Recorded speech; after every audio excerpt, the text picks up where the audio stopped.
सत्संगत जी, प्यार से कहना धन्यकार जी। तो ये जो आप सबका सत्संग के प्रति, निरंकार के प्रति, सेवा के प्रति, सुमिरन के प्रति ये जो अपना एक मन है जो निरंकार में टिकाने वाली बात होती है, जो अपना असली रूप है हर एक का, उसकी पहचान करने तक की यात्रा ही नहीं है। सिर्फ एक बार जब ये रूबरू होकर इस प्रभु परमात्मा का ज्ञान, ब्रह्म ज्ञान द्वारा आज हमें जब मिल जाता है, तो उसके बाद जीवन को कैसे जीना है, वो सब बातें जो इस सत्संग रूप से हमें शिक्षा मिलती है, उसको किस तरह अपने जीवन में अपनाना है। तो वही भाव आप सबका आज दिख रहा है कि चाहे आज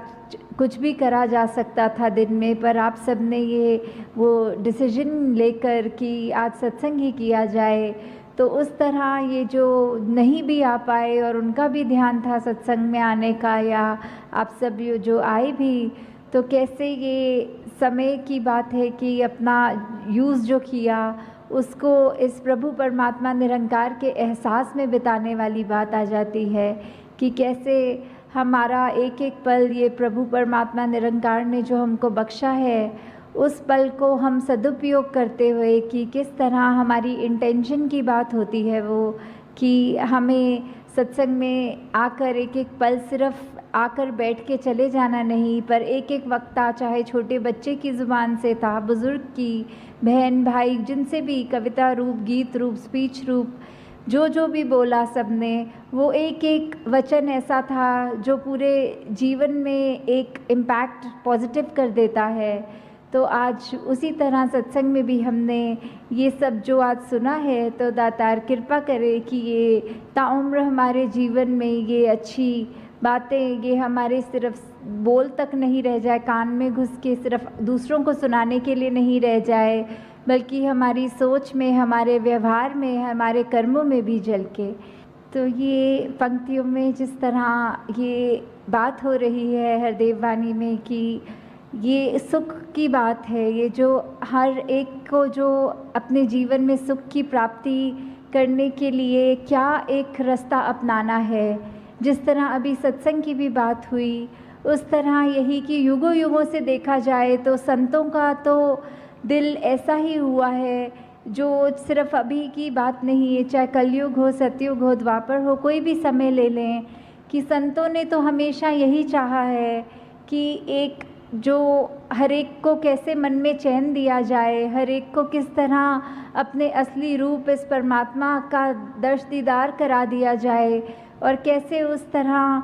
फिर एक जो पहचान कराई जाए, अच्छे गुण दिए जाए, उसी में ही एक ये परमानेंट सुख छुपा है। छोटे छोटे सुख तो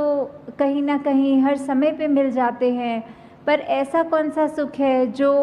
हर समय एक जैसा ही हो और वो उस सुख में कुछ बढ़ा ना जाए, कोई घटा ना जाए। तो वो वाला सुख जो एक ब्लिस की अवस्था होती है, जो एक चैन से भी ऊपर उठ के, खुशी से भी ऊपर उठ के जो वो सुख है, तो वो सुख सिर्फ तभी मिल सकता है जब हम संतों का संग कर लेंगे। कि संतों का जब तक संग हमारे जीवन में आएगा नहीं, तब तक हम कैसे अपने जीवन को उस मुकाम तक लेकर जाना संभव नहीं होता, क्योंकि संत ही हैं जो हमको प्रेरणा देते हैं हमारे जीवन को सुधारने के लिए। और एक बार हमें वो जब पता लग जाता है कि ये क्या सच्चाई है, तो हम अपने जीवन में एक वो परमानेंट सुख, एक जो हर समय रहने वाला सुख, उसको प्राप्त कर लेते हैं। हाँ जी। भला सोचते जो औरों का खुद अच्छे बन जाते हैं, सच्चाई के साथ रहें तो खुद सच्चे बन जाते हैं।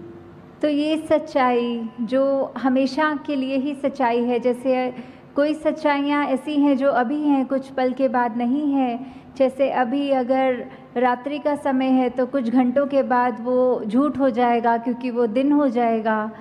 तो ऐसे कुछ सच्चाइयाँ कुछ समय के लिए रहने वाली सच्चाइयों की यहाँ बात नहीं हो रही। वो बात ही कि कैसे एक निरंकार प्रभु परमात्मा, यही सच्चाई ये तब भी थी जब ये ब्रह्मांड बना नहीं था, ये धरती बनी नहीं थी, और ये तब भी रहेगा जब सब कुछ ख़त्म हो जाएगा। हर कुछ जो माया का रूप है उस रूप से हटकर जो भी है वो सब निरंकार है, वही एक ही सच्चाई है, कायम दायम रहने वाली सच्चाई। तो उस सच्चाई से जितने ज़्यादा हम जुड़ेंगे, हमारे अपने मन के भाव उन गुणों को अपनाएंगे कि कैसे ये हम इस निरंकार जैसा बनता और जाते रहें। जैसे विशालता का जिक्र आता है, और भी जो भी हमारे को गुण समझ में आते हैं कि हर एक गुण इस निरंकार में स्वयं है, और वैसे ही हम उतना ही हमारा भी मन सच्चा होता जाएगा जितना हम खुद सिमरन रूप में, संगत रूप में, सेवा रूप में इस निरंकार से जुड़ते चले जाएंगे। तो वो नेचुरली वही बात कि हमारे मन में भी वही सच्चाई अपनी पकड़ और बनाएगी, और हमारा मन भी फिर कुछ और गलत चीज़ें सोचने के बजाय सिर्फ ये सच्चाई से ही जुड़ता चला जाएगा। हाँ जी।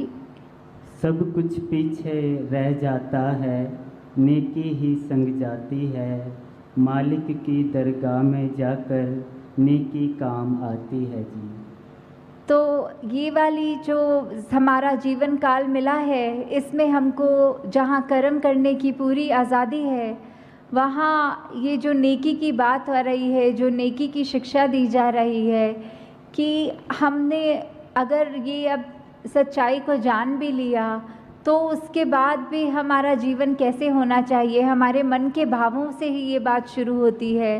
कि हम अगर अपने मन में ये सिखलाइयों को, जो एक ह्यूमन वैल्यूज़ होती हैं, ये एक दूसरे की हित रखना, एक दूसरे को खुशी देना, हर एक के जीवन में एक आराम देने वाली बात, जो भलाई की भावना लेके मन में अगर हम कोई भी कार्य करते हैं, वो इरादा, वो इंटेंशन,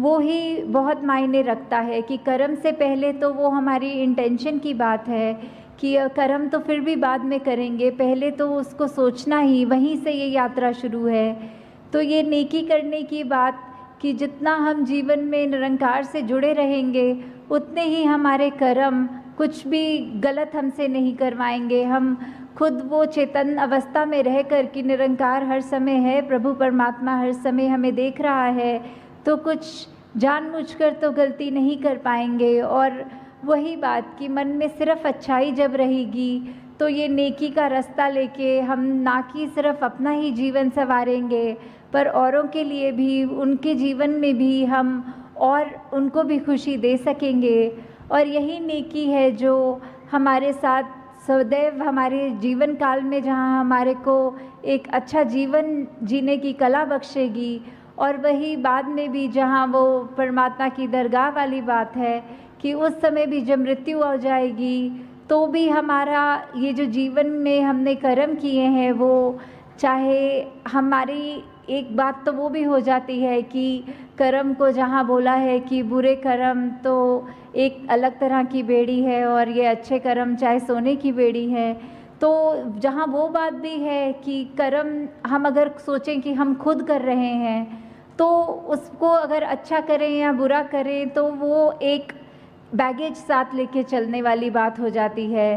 पर जब हमने पहले ही प्रण में जहाँ ये तन मन धन को सरेंडर वाली बात, ये समर्पित कर दिया इस परमात्मा के आगे कि सब जो बख्शा है उसी का है, तो ये ख्याल भी और ये कर्म भी जो भी हमारी तो कोई औकात नहीं कि करें। तो जब उस भाव से हम रहेंगे और हमारे अच्छे कर्म हमसे होते जाएंगे, तो फिर वही बात है, वही कर्म है जो आगे हमारे मृत्यु के समय भी हमारे साथ जो आगे जाएंगे। हाँ जी। कभी किसी का बुरा सोचना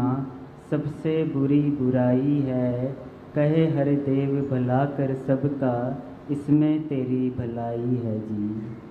तो ये सरबत के भले वाली बात कि हर एक में कोई फ़र्क ना करते हुए कि ये भलाई की भाव जब मन में है, ये मन में जो रोशनी जग गई है, तो फिर उस रोशनी ने कोई पार्शियलिटी नहीं करनी, कोई ऐसा नहीं सोचना कि सिर्फ इस व्यक्ति के लिए ही रोशनी है, इस व्यक्ति के लिए अंधेरा है। तो वो जब रोशनी जगी है तो वो हर एक बराबर है, आगे हर एक को ही उतना ही दिखना है। तो हमने भी अपने नज़र में कोई फ़र्क नहीं करना। वो भाई कन्हैया वाली सेवा भक्ति की बात कि जहाँ युद्ध के मैदान में जब उनसे भी पूछा गया कि आपने ये सेवा रूप में पानी पिलाना है, तो उन्होंने कोई फ़र्क नहीं किया कि ये हमारी सेना है और ये दुश्मन की सेना है। उनको भी वही भाव लगा कि सभी अपने हैं। ये जो अपनापन, ये जो सभी अपने वाली भाव है, वो उस भाव से जो सेवा की गई उनकी भी, तो वही एक मूल बात है कि जब ये परमात्मा प्रभु ये ही एक है और हम उसके संतान, चाहे कितने भी भिन्न भिन्न दिखते हों, आदतें कितनी अलग हों, खान पीन, कोई पहनावा, कोई रहने की जगह, कोई देश, जितने भी अलग हम उस तरह दिख रहे हों, पर ये जोत तो एक ही है जो हमारे साथ है, जो हम जिसका अंश अपने आप को बोलते हैं, परमात्मा का अंश ये आत्मा, सब में वो ही एक बराबर आत्मा है। तो कोई उस तरह का फ़र्क ना जब करें और अपने आप पे ये सुधार हमेशा जारी रखें कि हम बस अपना एक जो सही मार्ग है उस पर ही चलते रहें, ठीक बातें करें, सही अपना उच्चारण रखें, तो वही बात हमारे जीवन में खुशबू भी जहाँ डालेगा, वही हमको और निम्रता की ओर भी ले